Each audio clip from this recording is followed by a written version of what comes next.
You believe devil. I am the devil.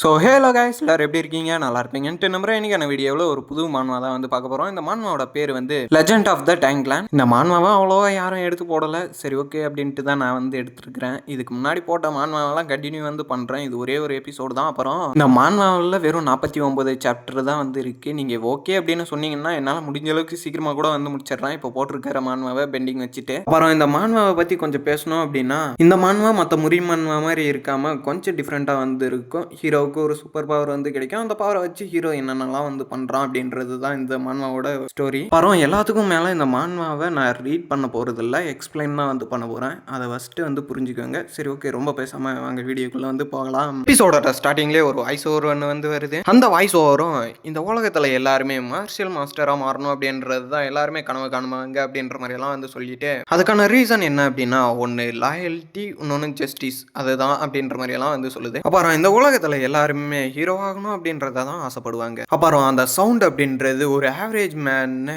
கம்ப்ளீட்டா டிஃப்ரெண்டா மாற்ற போகுது அப்படின்ற மாதிரியும் வந்து சொல்றாங்க. அப்புறம் இந்த உலகத்துல எல்லாருமே நல்ல வாழ்க்கையை வாழணும் அப்படின்னு ஆசைப்படுவாங்க. ஆனா அது எல்லாருக்குமே நடக்குமான்னு கேட்டா கண்டிப்பா இல்லை அப்படின்ற மாதிரியும் வந்து சொல்லுது. அதுக்கான ரீசனும் இதுதான் அப்படின்ற மாதிரி சொல்லிட்டு ஒரு குட்டி குழந்தை, அதாவது ஒண்ணு இல்ல 2 பேர் வந்து சண்டை போடுற மாதிரி வந்து காட்டுறாங்க. அப்புறம் இவன் தான் வந்து ஹீரோ. இவனும் ஏதோ ஒரு நீடில் மாதிரி வந்து செஞ்சு அதை எடுத்துட்டு போயிட்டு இன்னொருத்தங்கிட்ட வந்து கொடுக்குறான். அப்புறம் அவனும் எடுத்துட்டு போய் கொடுத்துட்டு, இவ்வளோ நேரம் வெயிட் பண்ண வச்சதுக்கு என்ன மன்னிச்சிருங்க அப்படின்ற மாதிரி எல்லாம் வந்து சொல்லிட்டு கொடுக்குறான். இவனோட பேர் வந்து டேங் முஜின். இவனுக்கு 20 வயசு ஆகுது அப்படின்ற மாதிரி எல்லாம் வந்து சொல்றாங்க. இப்போ அந்த நீடில் எடுத்து பார்க்குறவனும் இது ரொம்ப ஹை குவாலிட்டியா வந்து இருக்கு அப்படின்ற மாதிரி எல்லாம் சொல்லிட்டு ஒரு கேவலமான சிரிப்பை வந்து சிரிக்கிறான். சிரிச்சு முடிச்சுட்டு என்ன நினைச்சானு வந்து தெரியல. டேய் தம்பி, நீ என்கிட்ட வந்து சீடான வந்து சேர்ந்துக்கிறியான்ற மாதிரி எல்லாம் கேட்க ஹீரோவுக்கு ஒரே ஆனந்தம்.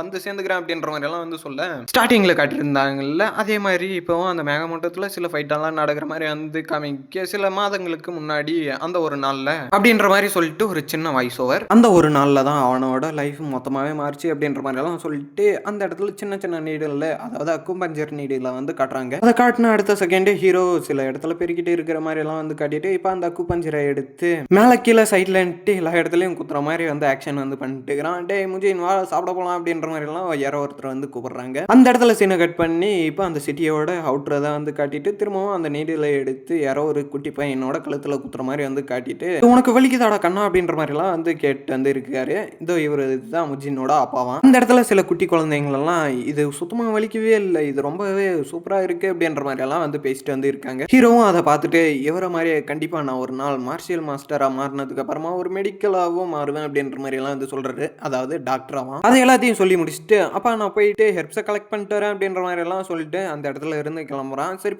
போயிட்டு வா அப்படின்ற மாதிரி அவருமே சொல்லி அனுப்பிச்சு விட, ஹீரோவும் அந்த இடத்துல இருந்து செம ஸ்பீடாக வந்து ஓடிட்டு வந்து இருக்கா. இந்த இடத்துல இல்லை அந்த இடத்துல இல்லை அப்படின்ற மாதிரி சொல்லிட்டு பிரிட்ஜ் எல்லாம் வந்து கடந்து வந்து போக, அங்க இருந்த சிலர் வாப்பா இந்த இடத்துல வந்து துணி வாங்கிட்டு போ, இந்த இடத்துல வந்து மீட் வாங்கிட்டு போ அப்படின்ற மாதிரி எல்லாம் வந்து கூப்பிட, இல்லை எனக்கு டைம் இல்லை நான் போயிட்டு வரேன் அப்படின்ற மாதிரி எல்லாம் சொல்லிட்டு கத்திட்டு அந்த இடத்துல இருந்து ஓடுறான். அது மட்டும் இல்லாம அங்க இருக்கிற எல்லாருமே முஜின் முஜின் அப்படின்ற மாதிரி சொல்லிட்டு கூப்பிட்டுட்டே வந்திருக்காங்க. இது எல்லாருக்குமே சரி ஓகே நான் போயிட்டு வரேன் அப்படின்ற மாதிரி இவனுமே கத்திட்டு வந்து போயிட்டு இருக்கும் போது, குறுக்க எவன்டா மரத்தை நட்டு வச்சுது அப்படின்ற மாதிரி சொல்லிட்டு அவனுமே போய் இடிச்சுக்கிறான். ஐயா என்ன மன்னிச்சிருங்க, நான் தெரியாம வந்து இடிச்சிட்டான் அப்படின்ற மாதிரி எல்லாம் வந்து சொல்ல, இதை தெரியாத வந்து இடிச்ச கண்ணா என்ன புடனிலையா வச்சிருந்த அப்படின்ற மாதிரி எல்லாம் வந்து சொல்ல, ஐயா என்ன மன்னிச்சிருங்க அப்படின்ற மாதிரி திரும்பவுமே வந்து மன்னிப்பு கேட்கிறான். ஓ நீ சொன்னல நீ தெரியாம வந்து இடிச்சிட்ட அப்படின்ட்டு, இதுக்கு மேல நீ தெரியாம எங்கேயுமே போய் இடிக்க கூடாதுடா, அதுக்காக நான் உனக்கு டீச் பண்றேன் அப்படின்ற மாதிரி சொல்லிட்டு கண்ணுலேயே வந்து குத்துறான். அவன் அடிச்ச அடி அப்படின்றது அந்த ஊர்ல இருந்து எல்லாருக்குமே வந்து கேட்குற அளவுக்கு வந்து இருக்கு அந்த சவுண்டு. இப்போ அந்த இடத்துல சீனை கட் பண்ணி வேற ஒரு இடத்துல வந்து காட்டினா அந்த இடத்துல ஹீரோவும் அவனோட ஃப்ரெண்டுமே வந்து உக்காந்துட்டு இருக்கான். அவனுக்கும் ஹீரோவோட வயசு தான் 20 வயசு. அவனை பார்த்து செமையா கலாய்ச்சிட்டு சிரிச்சிட்டு வந்து இருக்க கூட இன்னொருத்தனுமே வந்து இருக்கான். அவனுமே செமையா வந்து கலாய்ச்சிட்டு வந்து இருக்கான். நண்பா நம்ம ஒரு டீல் ஒன்று போட்டுக்கலாமா, நான் உன்னை ஒரே அடியில் இன்னொரு கண்ணுமே டேமேஜ் பண்ணுறேன், நீ எவ்வளோ பெட் கட்டுற அப்படின்ற மாதிரிலாம் வந்து கேட்க, என்கிட்ட எவடா பெட் கட்டுற அப்படின்ற மாதிரி சொல்லிட்டு இவன் கண்ணுலே வந்து சொருகிறான். ஐயோ அம்மா என் கண்ணை உடைச்சிட்டானே அப்படின்ற மாதிரி எல்லாம் வந்து கத்துறான். அதாவது குத்துல உடைச்சிட்டான் அப்படின்ற மாதிரி சொல்லிட்டு, பாத்தியா நம்ம 2 பேருக்கு கண்ணு டேமேஜ் ஆயிடுச்சு, ஆனால் அந்த கூட்டுக்களவானே கரெக்டான டைம்ல ஓடிட்டான் அப்படின்ற மாதிரி எல்லாம் 2 பேரும் வந்து பேசிட்டு இருக்கேன். டேய் முஜின் கோமா இருக்கே அப்படின்ற மாதிரி எல்லாம் வந்து கேட்க, நானா செம்ம கோத்துல இருக்கேன்டா அப்படின்ற மாதிரி எல்லாம் வந்து சொல்றான். அப்படின்னா இதை சாப்பிடே அப்படின்ற மாதிரி ஒரு மஷ்ரூமை எடுத்து காட்டேன். என்னதுரா இது, டே இது வெறும் மஷ்ரூம், என்கிட்டயே மஷ்ரூமை காட்டுற அப்படின்ற மாதிரி சொல்லிட்டு கையை வந்து தூக்குறான். டே நீ பாட்டுறா அடிக்காதரா, இது வெறும் மஷ்ரூம் இல்லை அப்படின்ற மாதிரி சொல்ல அவனுமே வந்து ஸ்டாப் பண்ண. டே இது நீ நினைக்கிற மாதிரி வெறும் சாதாரண காலம் இல்லடா, நீ நினைக்கிற கனவை ரொம்ப விசேஷமா காட்டக்கூடிய ஒரு காலம் அப்படின்ற மாதிரி எல்லாம் வந்து சொல்றான். இதுக்கு ஓவரா பில்டப் இருக்குல்ல, என்னடா சொல்ற உண்மையா அப்படின்ற மாதிரி அவன் வாயை பொழந்துட்டு இருக்க, நீயே ட்ரை பண்ணி பாரு அப்படின்ற மாதிரி சொல்லிட்டு வாயில தூக்கி போட்டுறான். நானுமே ஒரு கனவை கண்டேன், இந்த உலகத்திலேயே நான் தான் ரொம்ப ஸ்ட்ராங்கான ஒரு மார்ஷியல் மாஸ்டரா மாறினேன் அப்படின்ற மாதிரி எல்லாம் வந்து சொல்லிட்டு வந்து இருக்கான். இதே பேனிக்கல் ரிலீமா அப்படின்ற மாதிரி ஹீரோ சரியான ஷாக் வந்து ஆகுறான். அது மட்டும் இல்ல, நான் 100க்கும் மேல மார்ஷியல் ஆர்ட்ஸை வந்து கத்துக்கிட்டு அதுலயும் பெரிய மாஸ்டரா வந்து மாறினேன் அப்படின்ற மாதிரி எல்லாம் வந்து சொல்றான். ஓ அப்படியா அப்படின்ற மாதிரி ஹீரோ வாய பொழந்து பார்த்துட்டு இருந்தவன் சடனா என்ன நினைச்சான்னு வந்து தெரியல. அந்த காளான பிடிங்கி முழுசா வந்து சாப்பிட, டேய் முட்டாள் மூதேவி, இதை இந்த அளவுக்கு முழுசா சாப்பிடக்கூடாதுரா அப்படின்ற மாதிரி எல்லாம் வந்து சொல்லிட்டு வந்து இருக்கான். அதுக்கு ஹீரோ, நீ தான்டா சொன்ன இதை சாப்பிட்டா எந்த ஒரு பின்விளையும் இல்லை அப்படின்ற மாதிரி எல்லாம் வந்து சொல்ல, அப்புறம் நீ எக்ஸ்பீரியன்ஸ் பண்ண அதே பேனிக்கல் ரிலீமா நானும் எக்ஸ்பீரியன்ஸ் பண்ணணும் இல்லை அப்படின்ற மாதிரி எல்லாம் வந்து சொல்றான். அதுக்கப்புறமா ஹீரோ ஒரு மட்டமான டைலாக் வந்து சொல்றான். அது என்ன டைலாக் அப்படின்னா, I am my swat and my swat it's me அப்படின்ற மாதிரி ஒரு மட்டமான டைலாக் வந்து சொல்றான். இதுக்கு தமிழ் அர்த்தம் எனக்கு வந்து தெரியல, அதனால தான் சொல்லலை. நீங்க யாருக்காச்சும் தெரிஞ்சு அப்படின்னா நீங்க வந்து சொல்லலாம். அந்த மட்டமான டைலாக் அவனுமே வாய்க்குள்ளவே பெணாச்சிட்டு வந்து இருக்க, இதெல்லாம் ஹீரோட ஃப்ரெண்டு வந்து பார்த்துட்டு வந்து இருக்கான். பார்த்தவன் சும்மா இல்லாம கதறி வந்து அதை ஆறுதல் பண்றன்ற பேர்ல ஹீரோ பக்கத்துல போயிட்டு, நீ ஒண்ணுமே கவலைப்படாதரா, உன்னை எப்பயுமே நான் பாதுகாப்பேன் அப்படின்ற மாதிரி எல்லாம் வந்து சொல்றான். அது எங்கேயாச்சும் இருக்கட்டும், இன்னும் கொஞ்ச நேரத்துல உனக்கு அந்த சைடு எஃபெக்ட் வந்து வரப்போகுது, அது வரைக்கும் காத்திருப்போம் அப்படின்ற மாதிரி எல்லாம் வந்து சொல்றான். அவன் சொன்னதே திரும்ப ரிப்பீட் பண்ண ஹீரோவோட ஃப்ரெண்டுக்கா அல்ல திரும்பவுமே வந்து ரிப்பீட் பண்றான். அதுவே சொன்னதே திரும்ப சொல்ல சடனா ஒரு கனவுக்குள்ள வந்து என்ட்ரு ஆகிறான். அதாவது ஒரு பிளாக் ஸ்மித்தோட இடத்துல அந்த பிளாக் ஸ்மித்துக்கு மேல அந்த நெருப்பு அப்படின்றது ஒரு பட்டாம்பூச்சி போல பரவுது அப்படின்ற மாதிரி எல்லாம் ஒரு பேக்ரவுண்ட் வாய்ஸ். அந்த சுத்தியை வச்சு ஒரு ஸ்ட்ராங்கான ஒரு அடி அடிக்க அந்த தாத்தாவோட ஃபேஸை இப்பதான் வந்து காட்டுறானுங்க. அந்த தாத்தாவும் செம ஜாலியா வந்து என்ஜாய் பண்ணிட்டு, என்னோட கிங் எனக்கு கொடுத்த அந்த 5 ஸ்வாடுமே நான் செஞ்சு முடிப்பேன் அப்படின்ற மாதிரி எல்லாம் வந்து சொல்லிட்டு அடிச்சுக்கிட்டே வந்து இருக்கேன். முஜின் அப்படின்ற மாதிரி சொல்லிட்டு ஒரு 2 டைம் வந்து கூப்பிடுறாங்க. யாரா அவன் என்ன கூப்பிடுறவன் அப்படின்ற மாதிரி இந்த தாத்தாவுமே வந்து பார்க்க, அவரோட கட்டுப்பாட்டை மீறி அவரோட கையில இருந்த சுத்தியல் அப்படின்றது ஸ்வாடு மேல போயிட்டு பாடுது. அவ்வளவுதான், இதுக்கு மேல இந்த ஸ்வாடு அப்படின்றது எனக்கு யூஸ் ஆகாது அப்படின்ற மாதிரி சொல்லிட்டு அந்த ஸ்வாடை தூக்கி போட்டுட்டு, நான் எக்காரந்த கொண்டு கிவ் அப் பண்ண மாட்டேன், என்னோட கிங் கொடுத்த ஆர்டரை நான் மீற மாட்டேன் அப்படின்ற மாதிரி எல்லாம் சொல்லிட்டு திரும்பவுமே அந்த ஸ்வாடை பண்ண ஸ்டார்ட் பண்றாரு. நீங்க நல்லா நோட் பண்ணீங்க அப்படின்னா தெரியும், அந்த ஸ்வாடை சொருகி வச்சிருந்த இடம் வந்து ஒரு எரிமலை மாதிரி வந்து தெரியுது. அது ரியலான எரிமலையா என்ன இது அப்படின்றதெல்லாம் வந்து தெரியல, ஆனா பார்த்தா அப்படிதான் வந்து தெரியுது. அப்புறம் அந்த 5 ஸ்வாடு அப்படின்றத வந்து காட்டுறானுங்க. அதோட பேரை நீங்களே வந்து பாருங்க. ஒரு ஸ்வாடுக்குமே ஒரு தனி விதமான பவர் அப்படின்றது இருக்கும் அப்படின்ற மாதிரியும் வந்து சொல்றானுங்க. நான் ஏன் அந்த ஸ்வாடோட பேரை வந்து சொல்லலை அப்படின்னா, அந்த ஸ்வாடோட பேரு வாயிலே நுழையல. அதுக்கும் மேல டிசைனா இருக்கிறதுனால அது சொல்லணும் அப்படின்றத விடவும் அதை பார்த்தாலே போதுமானது அப்படின்ட்டு எனக்கு வந்து தோணுச்சு, அதான் சொல்லலை. இப்போ அந்த 5 ஸ்வாடுக்கும் சென்டர்ல ஏதோ ஒரு வயசான தாத்தா வந்து நின்று இருக்கிற மாதிரி எல்லாம் வந்து காட்டுறானுங்க. அதை காட்டின அடுத்த செகண்டே அந்த ஸ்வாடை சுற்றி ஏகப்பட்ட பேர் வந்து நின்று இருக்கிற மாதிரி வந்து தெரியும். மேலே ஒரு 2 பேர் வந்து பறந்துட்டு வந்து இருக்காங்க. அந்த ஸ்வாடு 5மே ரவுண்டாக வந்து சுற்றிட்டு வந்து இருக்கு. இந்த இடத்துக்கு யாரோ ஒருத்தர் வந்து என்ட்ராக இருந்த எல்லாருமே புதுசாக இப்போ ஒரு இம்மார்டல் வந்து தோன்ற போறாரு அப்படின்ற மாதிரி எல்லாம் வந்து சொல்லிட்டே இருக்காங்க. அதே சமயம் ஒரு கப்பில் ஒரு தண்ணியா என்னன்றது வந்து தெரியல, அதை வந்து எடுத்துட்டு வர அந்த 5 ஸ்வாடுமே அந்த தாத்தாவை சுற்றிட்டு வந்து இருக்கு. அங்க இருந்த எல்லாருமே அவங்களோட கையில் இருந்த கப்பை தூக்கிட்டு இம்மார்டல் வாழ்க அப்படின்ற மாதிரி எல்லாம் வந்து சொல்லிட்டு போட்டுட்டு வந்து இருக்கானுங்க. அவனுக்கு அந்த மாதிரி சொன்ன நேரமா என்னன்னு வந்து தெரியல, தூக்கிட்டு வந்த பொண்ணோட கண்ணுல ஒரு பூ வந்து விழுது.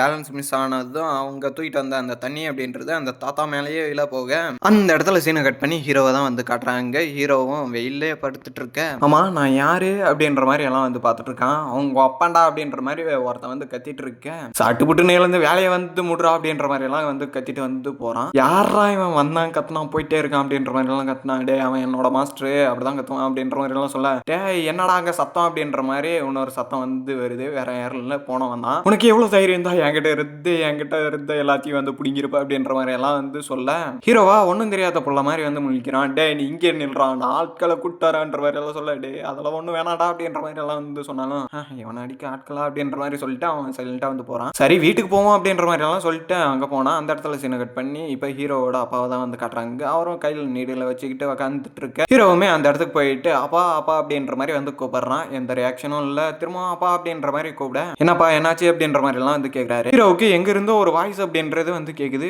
எங்க இருந்தும் இல்லை, ஹீரோ ஹீரோட அப்பா கையில் இருந்து அந்த நீடில் இருந்து தான். இந்த நாய்ஸை என்னால் கண்ட்ரோலே பண்ண முடியல, இது என்ன மீறி எனக்குள்ளே வந்து போகுது அப்படின்ற மாதிரி எல்லாம் அவன் கத்திட்டு வந்து இருக்க, என்னப்பா ஆச்சு அப்படின்ற மாதிரி அவருமே வந்து கேட்குறாரு. ஒன்றும் இல்லையே அப்படின்ற மாதிரி சொல்லிட்டு என்னாச்சு அப்படின்ற மாதிரி இவனுமே வந்து கேட்க, ஏதோ இந்த நீடில் அப்படின்றது பெண்ட் ஆயிடுச்சு அப்படின்ற மாதிரி எல்லாம் நீடில் எடுத்துட்டு வந்து காட்டுறாரு. அப்பவுமே ஹீரோவுக்கு அந்த நாய்ஸ் அப்படின்றது கொஞ்சம் கூட கண்ட்ரோல் ஆகல, கத்திட்டே வந்து இருக்க ஹீரோ தலையை பிடிச்சிட்டு வந்து கத்துறான். சடனா என்ன நினைச்சானோ வந்து தெரியல, ஹீரோட அப்பா கையில இருந்து அந்த நீடலை வந்து வாங்கினவன் அதை கொடுங்க அப்படின்ற மாதிரி சொல்லிட்டு அவனோட கையில வந்து வச்சுட்டு இருக்கான். ஹீரோட அப்பாவுக்கு என்ன பண்ண போறான்னு வந்து தெரியாம பார்த்துட்டு இருக்க, ஒழுங்கா நாய்ஸை கண்ட்ரோல் ஆயிரு அப்படின்ற மாதிரி வந்து கத்துறான். இருந்தாலும் எந்த ஒரு ரியாக்ஷனும் இல்லை, அந்த நீடல் அப்படின்றது பெண்டாவே தான் வந்து இருக்கு. ஹீரோவும் அதை கையில வச்சுக்கிட்டு இந்த பக்கமும் அந்த பக்கமும் சுத்திட்டே வந்து இருக்கான். அச்சோ திரும்பவும் என்கிட்ட அந்த நாய்ஸ் வந்து பேசுதே அப்படின்ற மாதிரிலாம் வந்து சொன்னேன். சில ஃபர்னஸ்ல இருந்து அந்த நாய்ஸ் அப்படின்றது வந்து வருது. இந்த இடத்துல அதிகமா நாய்ஸ் இருக்கிறதுனால ஹீரோவால சுத்தமா அவனை கண்ட்ரோலே வந்து பண்ண முடியல. ஹீரோவும் அந்த நீடலை பார்த்துட்டு இது ஒரு அற்புதமான பிளாக் ஸ்மித் பார்த்தா எப்படி நினைப்பாரு அப்படின்ற மாதிரி எல்லாம் சொல்லிட்டு அந்த மாதிரி வந்து யோசிக்கிறான். அப்புறமா அந்த நீடலில் பிடிச்சிக்கிட்டு கொஞ்சிக்கிட்டு வந்து இருக்க பக்கத்தில் இருந்தவங்களெல்லாம் யாரா அவன் பைத்தியம் அப்படின்ற மாதிரி எல்லாம் வந்து பார்த்துட்டு வந்து இருக்காங்க. டே முஜின் வா இங்க வா அப்படின்ற மாதிரி எல்லாம் சொன்னா இவனுக்கு எங்க கேட்க போகுது, மற்ற விஷயத்தெல்லாம் வந்து யோசிச்சுக்கிட்டு வந்து போக, இதை நான் சும்மா விட மாட்டேன்டா அப்படின்ற மாதிரி எல்லாம் வந்து சொல்லிட்டு வந்து போறான். செம ஸ்பீட்ல எங்கேயோ ஒரு இடத்துக்கு வந்து போக பிளாக் ஸ்மித்திங் செய்யக்கூடிய அந்த ஒரு இடத்துக்கு போயிட்டு அங்க இருந்த ஸ்வாட்கள் எல்லாத்தையுமே வந்து இது ரொம்ப சூப்பரா இருக்கு அப்படின்ற மாதிரி எல்லாம் வந்து பேசிட்டு அந்த ஸ்வாடுங்களை எடுத்து கன்னத்துல வந்து தேய்ச்சிட்டு வந்து இருக்கான். பக்கத்துல இருந்தவங்க எல்லாம் இவனுக்கு பைத்தியம் முடிச்சிருச்சு போல அப்படின்ற மாதிரி எல்லாம் வந்து பார்த்துட்டு வந்து இருக்காங்க. அந்த ஸ்வாடை ஹீரோ கையில வச்சு பார்த்துட்டு இருக்க, அந்த ஸ்வாடு கிட்ட இருந்து ஏதோ ஒரு வைப்ரேஷன் மாதிரியான ஒன்று வந்து வருது. ஹீரோவுக்குமே சடனா ஏதோ ஒன்று ஸ்ட்ரைக் ஆக பிளாக் ஸ்மித் பண்ற எல்லாருமே அயனை எடுத்து நெருப்புல போட்டு அதை உருக்கி அதுக்கப்புறமா அதை ஸ்வாடை வந்து மாற்றுவாங்க. அப்புறம் அது சின்ன சின்ன செதில் இருக்கிறது எல்லாத்தையுமே செதுக்கிட்டு அதுக்கு ஒரு பர்ஃபெக்டான ஒரு வடிவத்தை வந்து கொடுப்பாங்க அப்படின்றதெல்லாம் அந்த ஸ்வாட் அப்படின்றது ஹீரோ கிட்ட சொல்லிட்டு வந்து இருக்கு.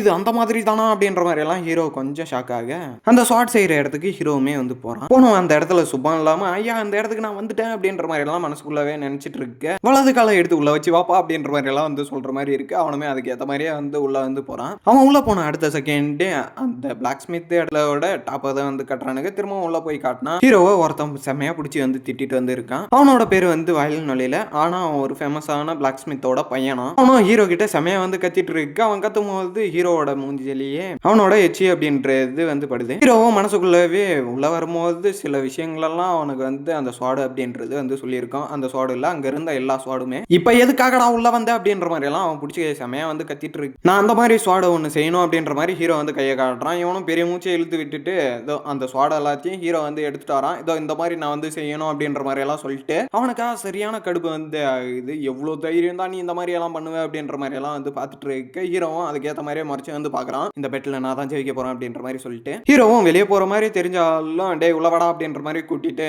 இதுதான் உனக்கு லாஸ்ட் சான்ஸ், இதுக்கு மேல நீ இதுக்குள்ள வரவே கூடாது அப்படின்ற மாதிரி எல்லாம் வந்து சொல்றான். வா இந்த இடத்துக்கு வா, உள்ள வந்து இந்த ஸ்வாடை வந்து புடி, இதோ இப்படி பிடிக்கணும் அப்படின்ற மாதிரி எல்லாம் சொல்லிட்டு அவனுக்கு சின்ன சின்ன கோச்சிங் எல்லாம் வந்து கொடுக்குறான். இந்த மாதிரி வந்து பிடிக்கணும் அப்படின்ற மாதிரி எல்லாம் சொல்லிட்டு ஹீரோவுக்கா சரியான ஷாக்கு, இதோ இந்த இடத்துக்கு தான்டா நான் வரணும்னு ஆசைப்பட்டேன் அப்படின்ற மாதிரி எல்லாம் வந்து பார்த்துட்டு இருக்கான். இது மட்டும் நீ கரெக்டா பண்ணல, இதுக்கு மேல நீ இந்த இடத்துக்கு வரவே கூடாது அப்படின்ற மாதிரி எல்லாம் வந்து சொன்னா சடனா வந்து ஷாக் ஆகுறான். என்ன அப்படின்னா ஹீரோ அவனோட சொக்காவெல்லாம் கழட்டி தூக்கி போட்டுட்டு அவனோட இரும்பை வந்து தூக்கி உள்ள வந்து போடுறான். கூடவே விறகெல்லாம் போட்டுட்டு அதுக்கு சில காத்தெல்லாம் கொடுக்க அந்த காத்துனால ஹீட் அப்படின்றது ரொம்ப அதிகமா வந்து வருது. அந்த இரும்புமே சரியான பதத்துக்கு வந்து வர அதை தூக்கி ஹீரோ வச்சுட்டு அந்த சுத்தியை வச்சு செமையா வந்து அடிக்கிறான். அடிக்கிற அடி அப்படின்றது ஒன்னொன்னும் இடி மாதிரி இருக்க, அந்த அளவுக்கு வந்து ஃபோர்ஸா வந்து தட்டிட்டு இருக்க பக்கத்துல இருந்தவனுக்கு சரியான ஷாக்கு, யாரா அவன் இந்த அளவுக்கு வந்து இருக்கானே அப்படின்ற மாதிரி எல்லாம் சொல்லிட்டு. ஆனா ஹீரோ அதை எதுவுமே வந்து கண்டுக்காம அவன் பாட்டுக்கு அதை வந்து தட்டிட்டு ஜாலியா வந்து இருக்கான். அதெல்லாத்தையுமே வந்து என்ஜாய் வந்து பண்றான். ஒன்னும் தெளிவா வந்து சொல்ல போனோம்னா அவனோட ஃபேஸ்ல அந்த அளவுக்கு வந்து ஸ்மைல் வந்து இருக்கு. பின்னாடி இருந்தவனுக்கு ஷாக்ல இருந்து என்ன சொல்றதுன்னே வந்து தெரியல, ஷாக்லயே தான் வந்து இருக்கான். யாரா அவன் இந்த அளவுக்கு வந்து இருக்கானே அப்படின்ற மாதிரி எல்லாம் வந்து சொல்லிட்டு லாஸ்டா ஒரு 2 அடி வந்து போட அந்த ஸ்வாட் அப்படின்றது ஒரு முக்காவாசியான ஸ்டேஜுக்கு வந்து வந்துருது. இதை பார்க்கும்போது அவனுக்கு ஏதோ ஒரு பெரிய பிளாக் ஸ்மித்தே வந்து வேலை செய்யற மாதிரி எல்லாம் வந்து தெரியுது. அவனுமே சரியான ஷாக்லயே வந்து இருக்கான். ஒன்னும் அந்த ஷாக்ல இருந்தே வெளியே வந்து வரல. அவனுமே ஸ்வாடை வந்து முழுசா செஞ்சு முடிக்க வாவ் இது ரொம்ப சூப்பரா இருக்குடா அப்படின்ற மாதிரி எல்லாம் வந்து ரியாக்ஷனை வந்து கொடுக்குறான். அவனோட கண்ணுல அந்த அளவுக்கான ஒரு ஒளிவட்டம் வந்து தெரியுது. ஹீரோவுமே அதை எடுத்து பார்த்துட்டு இதை நான் நினைச்ச அளவுக்கு நல்லா வரல அப்படின்ற மாதிரி சொல்லிட்டு அதை கீழே வந்து தூக்கி போடுறான். இதை எதுக்காகடா கீழே தூக்கி போடுற, இது நல்லா தானே இருக்குன்ற மாதிரி எல்லாம் வந்து சொன்னா எப்பயுமே ஒரு நல்ல பிளாக் ஸ்மித் அவனை எதிர்பார்த்த அளவுக்கு ஸ்வாட் வந்து வரல அப்படின்னா அதை அப்படிதான் தூக்கி போடுவாங்க அப்படின்ற மாதிரி எல்லாம் வந்து சொன்னா இது நல்லா இல்லையா, இது ரொம்ப நல்லா இருக்குடா அப்படின்ற மாதிரி எல்லாம் வந்து சொல்றான். அப்படியே அந்த பிளாக் ஸ்மித்தோட இடத்துல இருந்து இருந்து வெளியே வந்து காட்டினா அந்த இடத்துல வந்து சீனை கட் பண்ணி இப்போ நீடில் வந்து காட்டுறாங்க. ஹீரோவோட அப்பா தான் கழுத்து பகுதியில் வந்து குத்திட்டு இருக்க, ஜெனரல் நீங்கள் இங்கே வந்து என்ன பண்ணிட்டு இருக்கீங்க அப்படின்ற மாதிரிலாம் வந்து சொன்னால் இன்னொருத்தனை வந்து குத்துறான். திரும்பவும் இன்னொருத்தன் வந்து குத்திட்டு இருக்க, நம்ம ஊரில் இவ்வளோ பெரிய ஆள் இருக்கிறது நமக்கு தான் பெரியமா அப்படின்ற மாதிரி எல்லாம் சில பேர் வந்து சொல்லிட்டு வந்து இருக்காங்க. இந்த இடத்துல வந்தால் என்னோட கியூ எனர்ஜி எல்லாமே ரிட்டர்னாக வந்து வருது அப்படின்ற மாதிரிலாம் வந்து சொல்கிறானுங்க. கூட்டம் அப்படின்றது 1-2 இல்லை, ஆயிரக்கணக்கான பேர் அந்த இடத்துல வந்து இருக்காங்க. அப்படியே அந்த இடத்துல இருந்து வெளியே வந்து காட்டுறாங்க. அந்த சிட்டியோட மொத்த அவுட்டருமே வந்து காட்டிட்டு அந்த இடத்துல சீனை கட் பண்ணி ஒரு டூரிஸ்ட், அதாவது 2 பேரை வந்து காட்டுறானுங்க. அவனுக்கு கடலை தாண்டுறானுங்க, ஆறை தாண்டி வரானுங்க. சடனாக ஒரு டெம்பிள் மாதிரியான ஒரு இடத்துக்கு நோக்கி வந்து போறானுங்க. அந்த இடத்துல போய் பார்த்தா தான் தெரியுது, எபிசோடோட ஸ்டார்டிங்லேயே ஒரு கிழவன் ஒருத்தர் இருந்திருப்பான்ல, அந்த கிழவன் தான் அந்த இடத்துல உட்காந்துட்டு தண்ணி குடிச்சிட்டு வந்து இருக்கான். அந்த 2 பேருமே அந்த கிழவனை தாண்டி வந்து போக, அந்த கிழவனுமே இப்போ அந்த இடத்துல இருந்து கிளம்பி இப்போ ஹீரோ இருக்குதுல்ல அந்த ஏரியாவுக்கு வந்து வரான். இந்த இடத்துல காட்டினா ஹீரோவோட இடத்துல அவரோட அப்பா பண்ற வேலையினால கூட்டம் அப்படின்றது கொஞ்சம் கூட குறையில்லை, அப்படியே தான் வந்து இருக்கானுங்க. உன்னை ஜூம் பண்ணி காட்டினாலும் அப்படியே தான் வந்து இருக்கானுங்க. உள்ள போய் காட்டினா அந்த இடத்துல ஹீரோவுமே வந்து வரான். ஹீரோ வந்து பார்த்தா தான் வந்து தெரியுது, ஹீரோவோட அப்பாவை வந்து பார்க்க இல்லை, அதுக்கு பதிலாக வேற ஒரு சண்டையை வந்து பார்க்கறதுக்காக இவ்வளோ கூட்டம் வந்து வந்திருக்கு. அந்த கிழவன் தான் வேற ஒருத்தனோட கழுத்தில் கத்தியை வச்சுட்டு செம ஃபோர்ஸாக வந்து நின்று இருக்கான், அதாவது ரொம்ப ஹார்டா. சடனாக அவனும் வில்லத்தனமாக வந்து சிரிக்க, ஹீரோவுக்கு சரியான ஷாக்கு. சடனாக எடுத்து அவனோட கத்தியை உள்ளே வந்து வைக்கிறான். ஹீரோவுமே அதை எட்டி வந்து பார்க்க சடனாக ரத்தம் அப்படின்றது வந்து பறக்குது. அதுக்கப்புறமா தான் வந்து தெரியுது அந்த ரத்தம் அப்படின்றது கீழே படுத்துட்டவனோட பாடியில இருந்து வர. ஹீரோவுமே அதை போய் தடுக்கலாம் அப்படின்னு எவ்வளோதான் ட்ரை பண்ணாலும் இல்லை, முடியல. கொஞ்சம் கூட வந்து தடுக்கவே முடியல. ஹீரோவுக்கு சரியான ஷாக்கு. கடைசியாக தான் வந்து தெரியுது, கீழே படுத்துட்டு இருந்தவனோட பாடியில் ஏதோ ஒன்றத்தை வந்து எழுதி வச்சிருக்கான். இதை பார்த்தவனுக்கா சரியான ஷாக் ஆகுது. ஹீரோவுமே நில்றா பறங்கிக்க மாட்டையா அப்படின்ற மாதிரி கூப்பிட்டாலும் இல்லை, அவன் நிற்கவே இல்லை, முன்னாடி போயிட்டே தான் வந்து இருக்கான். பின்னாடி திரும்பி அவனும் ஒரு மாதிரி கேவலமாக வந்து சிரிக்க, ஹீரோவுக்கு சரியான ஷாக். அவனுமே ஒரு ஈவல் லுக்கில் பின்னாடி திரும்பி வந்து பார்த்தா ஹீரோவா அவ்வளோதான் பயத்துலையா இருக்கானா இல்லை கோவத்தில் இருக்கானா அப்படின்றதே வந்து தெரியல, அந்த அளவுக்கு வந்து இருக்கான். அவ்வளோதான், இதோட நான் இந்த எபிசோட வந்து முடிச்சுக்கிறேன். நாளைக்கு ஒரு நல்ல எபிசோடில் வந்து பார்க்குறேன். டாடா பாய் பாய். அப்புறம் இன்னைக்கு ஒரே ஒரு எபிசோடு தான். இந்த எபிசோடில் நான் ரொம்ப வந்து அடிச்சு விட்ருப்பேன் அப்படின்னா உள்ள இருக்கிற டீட்டெயிலெல்லாம் நான் எதுவுமே வந்து மாற்றல. அதுக்கு பதிலாக எனக்கு வாயில் வர்ற மாதிரி வந்து பேசியிருப்பேன். சில இடத்துல சில கேரக்டரோட பேரை சுத்தமாக வந்து சொல்லியிருக்க மாட்டேன். அதுக்கான ரீசன் ரொம்ப பெருசெல்லாம் இல்லை, எனக்கு அது சொல்ல வந்து வரலை, அதுதான். அப்புறம் இந்த எபிசோடு அப்படின்றது எப்படி இருக்குது அப்படின்றது எனக்கு வந்து சுத்தமாக வந்து ஐடியாவே வந்து இல்லை, அதை நீங்கள் தான் வந்து சொல்லணும். இந்த மான்வா அப்படின்றது இந்த அளவுக்கு கேவலமாக இருக்கா இல்லை நல்லா இருக்கா, என்னோட எக்ஸ்பிளைன் இந்த மான்வாவுக்கு எப்படி இருக்குது அப்படின்றத நீங்கள் தான் வந்து சொல்லணும். இது வரைக்கும் எத்தனை பேர் வந்து பார்த்துருப்பீங்க அப்படின்ட்டு வந்து தெரியல. பாருங்கள், நான் அடுத்த எபிசோட் நாளைக்கு ஈவினிங் வந்து அப்லோட் பண்ணுறேன். ஆனால் இந்த மான்வா இல்லை, அடுத்த மான்வா. சரி, ஓகே, நான் இதோட இந்த எபிசோடை வந்து முடிச்சுக்கிறேன். நாளைக்கு ஒரு நல்ல எபிசோடில் வந்து பார்க்குறேன். அது வரைக்கும் டாடா பாய் பாய்.